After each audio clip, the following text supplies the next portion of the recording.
So we're back to this transom plate right here for the Outdrive, that Mercruiser Outdrive, where we're doing the gas to diesel swap with this Mercruiser diesel right here. And if y'all know, in the past I had to break the bell housing because I could not get these bolts out. I still can't get them out. I've heated them, I've soaked them with penetrating oils, but they're just rusted down in there. And you can't just drive the bolt out because see, it has this lip and I don't want to damage that. And so you can't just chop it off right here and drop it out the bottom. And then it's bound up in this bushing. See here, like this one here fell apart. I don't know where I laid it at just now, but we took the pipe wrench and twisted it and got it to break apart.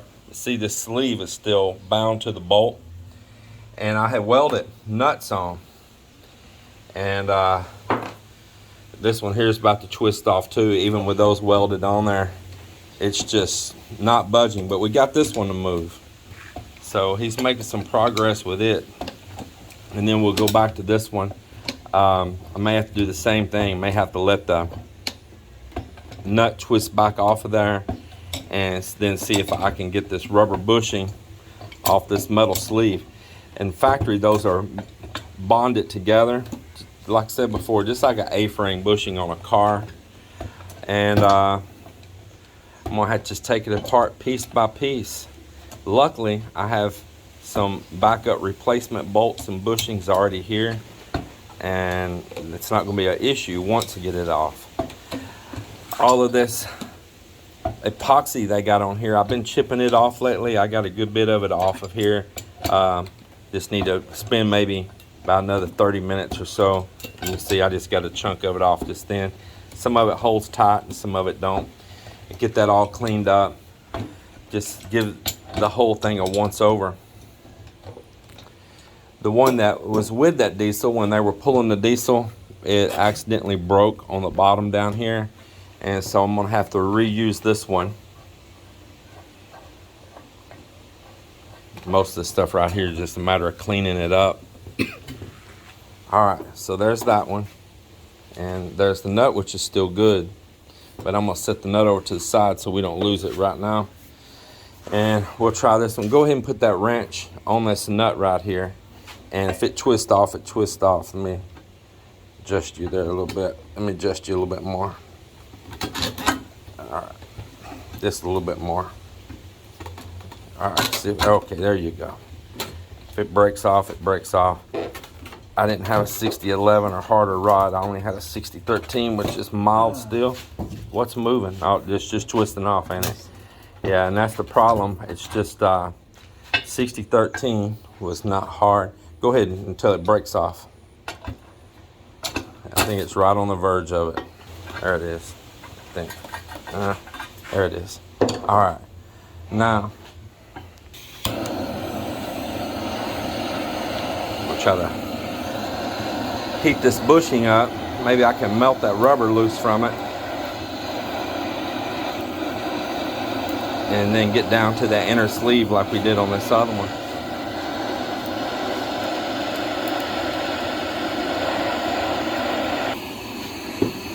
Let that burn just a second, get it really good and hot. Let's see, we'll adjust that wrench a little bigger. You put there? Yeah, we'll twist that off of there once it's hot. See that metal sliding? There it is. All right. Watch your feet there, don't let me burn you. Keep it off that cord. There you go.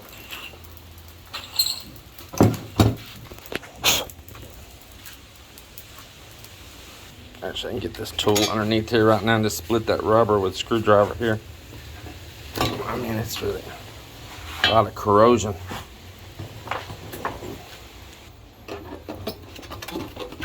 There it is.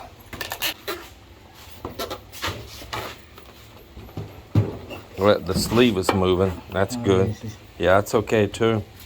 So let's get the grinder and cut the end of this bolt off. And if we cut the end of that bolt off right there, we can get on the bolt itself and get this sleeve off. Got this? Yeah. We'll cut the end of the bolt. The grinder's right in there on my toolbox, the other one. It's right in there on my toolbox. Down at the other end on top.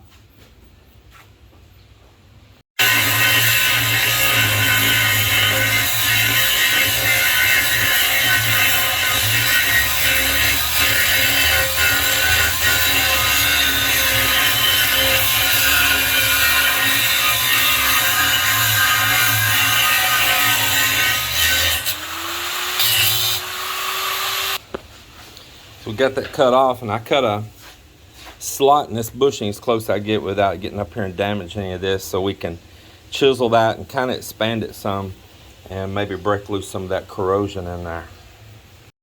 So I got that bushing off there, and I'm directly on the bolt now, but man, I have put all my weight down on this thing and it is not budged. So I'm gonna try to heat this nut again and hit it with some oil at the same time, and we'll give it another go. Oh, this is a reenactment because we already knocked it out. Boom! You see. Whew, that was some work. Man, that was some work. We had to get this thing down on the ground and him stand on it, and me pull with all my force after heating it up, and we finally got this ugly joker out of there. Yeah, look at that. Man, what a mess.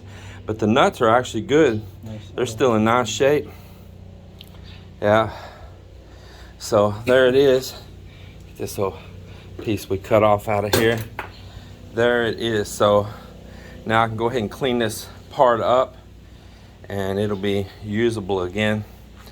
I'm glad the strap's still good here on it. Get this mess off here.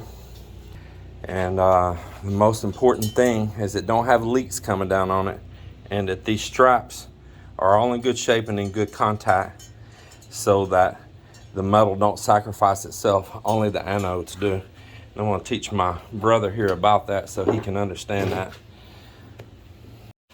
So I'm going to put Marvin getting all that marine epoxy off there that's come down.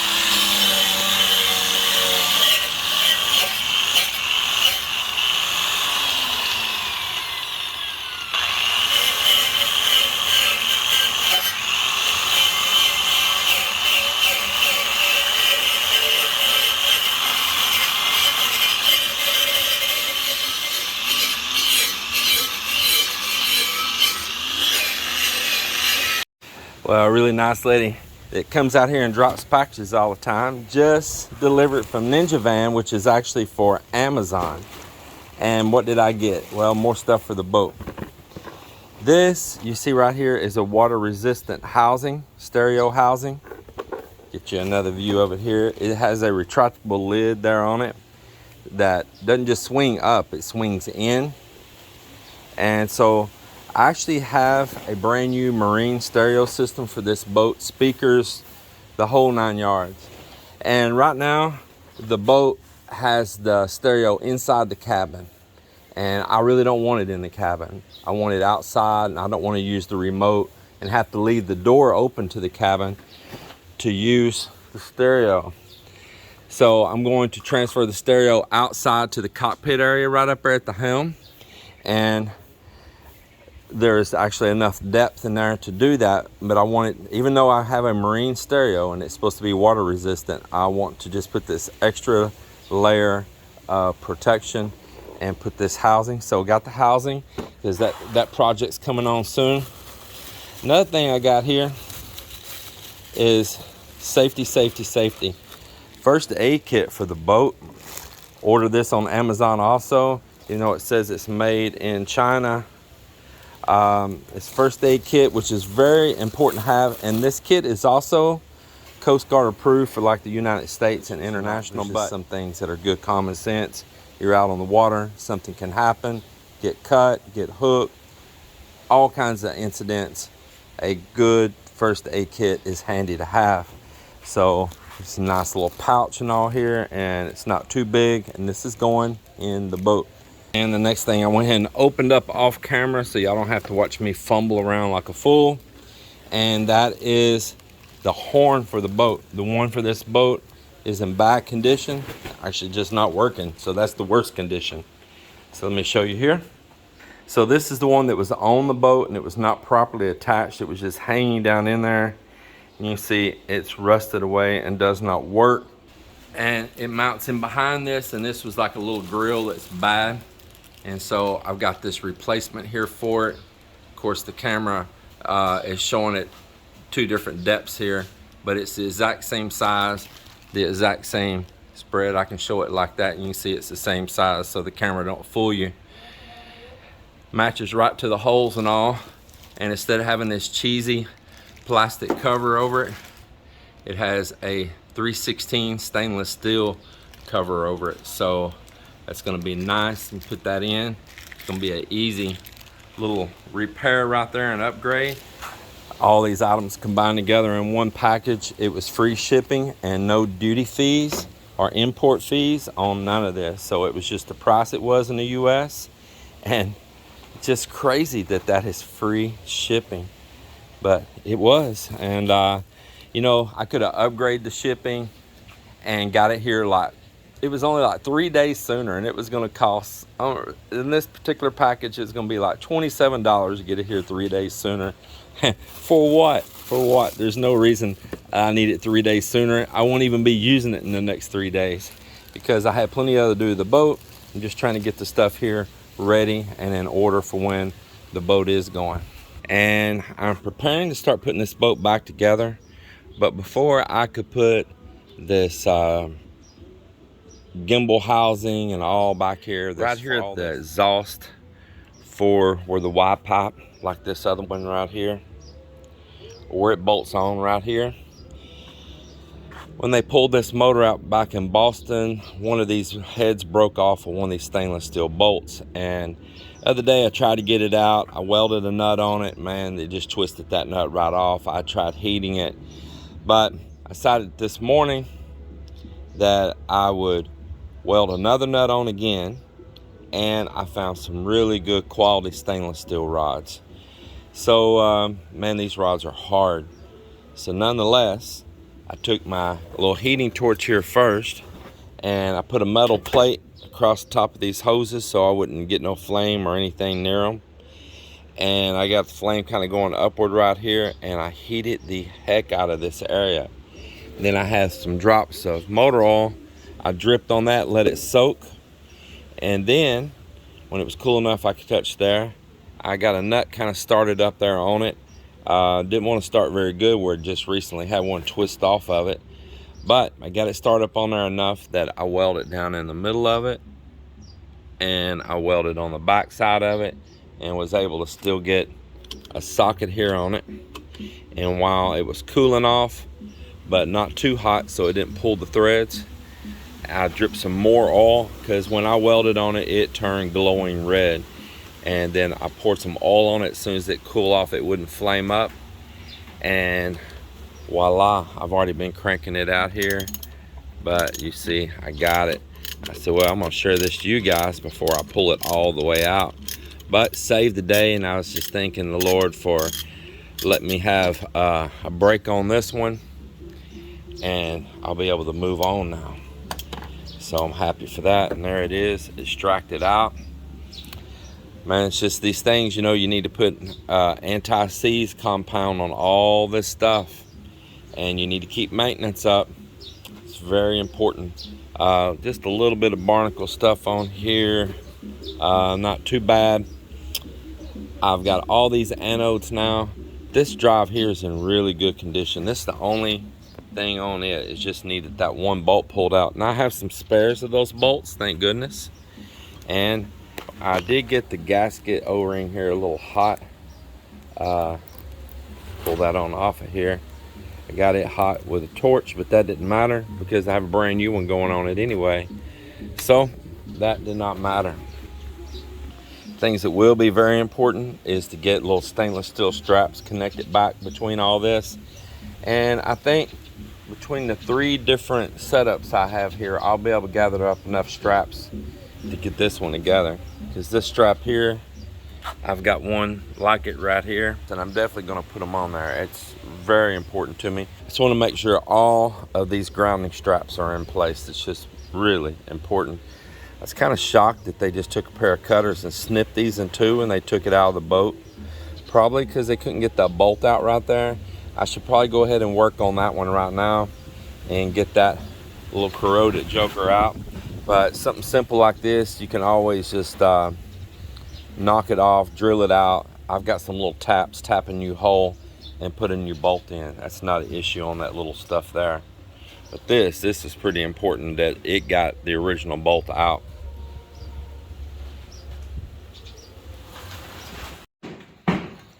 Rainy days again. Well, I've got this plate right here for the boat all cleaned up.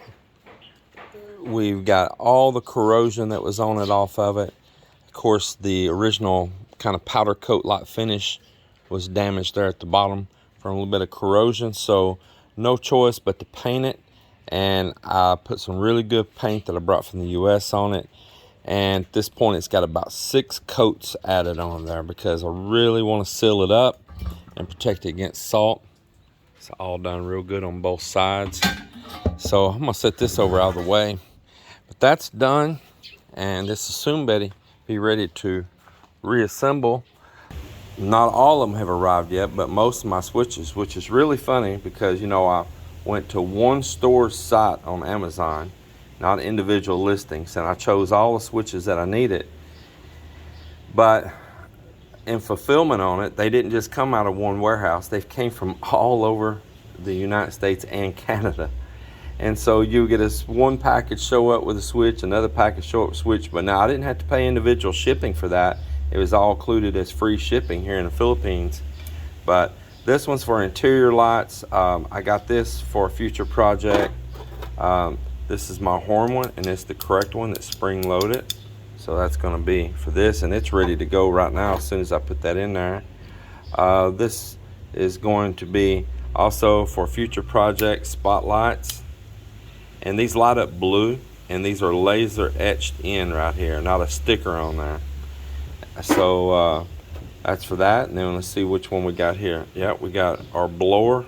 So that's going to be for down in the bilge, blowing it out, which is not as critical on a diesel as it is on a gas, but still, never know. Might end up having something down in there sometime that's fumey or whatever, but this is for the blower. Then right here, I've got dome light. Now this one here that I bought for dome light, I'm actually going to use this down by the step going down into the cabin. There's a little light right there that lights up that step. So I know a dome's usually like overhead, but I didn't have much of a choice in names on the switches, so I chose this one, and that it's more like a courtesy light, you know, but I'm going to use the one that says dome light. I don't know. And so far I've got also the bilge pump, and that's good too. And actually there should be one more bilge pump coming. So I guess they just pick and choose these things from wherever they had them in a warehouse for Amazon across the US. A couple others, my navigation lights are still on their way. My windshield wiper one is still on its way, and one additional bilge pump. So there'll be 2 different bilge pumps, and I think that might be all. So once again, a little bit of rigging on this boat.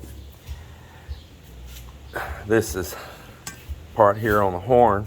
You see it was all broke, and somebody just took and had cut a blank piece of plastic, and it's stuck in behind there.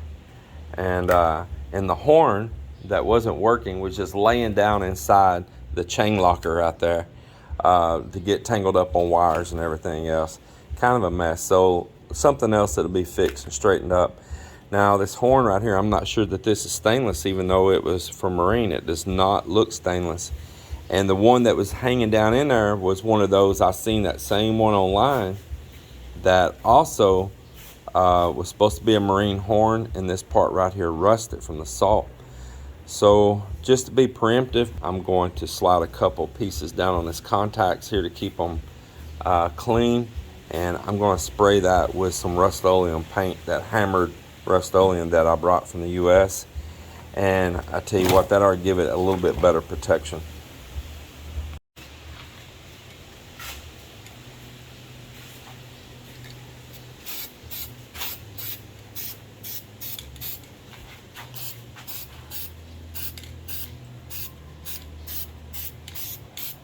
Good heavy coat on that and let that dry.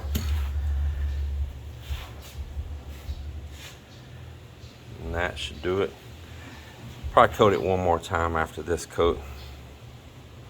Covered up my connectors right there, so I pull these off. They'll still be nice and clean. I'm gonna hit one more little spot right there.